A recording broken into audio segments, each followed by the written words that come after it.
কি দিনকাল আসলো, পকেটে একটাও টাকা পয়সা নেই। সামনে পয়লা বৈশাখ, একটা মুরগি পাওয়া যেত খুব ভালো হতো। এ ভাই, কেমন আছিস? ভালো নেই রে দা। অনেকদিন পর একটা মুরগি পাওয়া গেছে। কেন রে ভাই, কি হয়েছে? আরে বলিস না, গার্লফ্রেন্ড ছেড়ে চলে গেছে। তোরা চিন্তা নেই ভাই, আমার কাছে ভালো একটা সাধু বাবা আছে, যে বশীকরণ টোটকা দুটোই করে দিতে পারবে।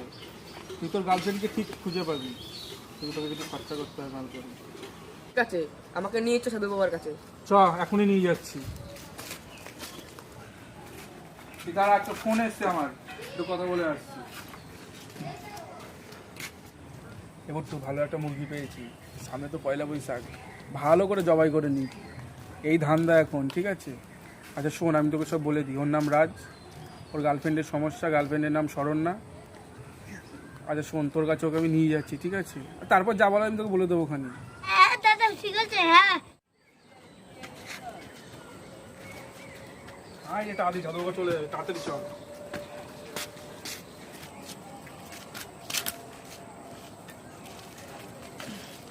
সাধু বাবা, আমরা একটা বন্ধু একটা সমস্যায় পড়েছি। থাক, কিছু বলতে হবে না, আমি সব জানি। তোর নাম রাজ, তোর গার্লফ্রেন্ডের সমস্যা। তোর যা আছে সব ঠিক হয়ে যাবে, এনে।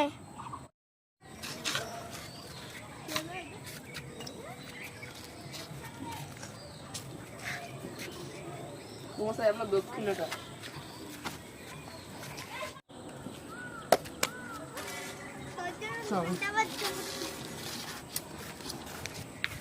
ঠিক আছে, তুই যা, আমি সাধু বাবার সাথে দেখা করে আসছি। ঠিক আছে।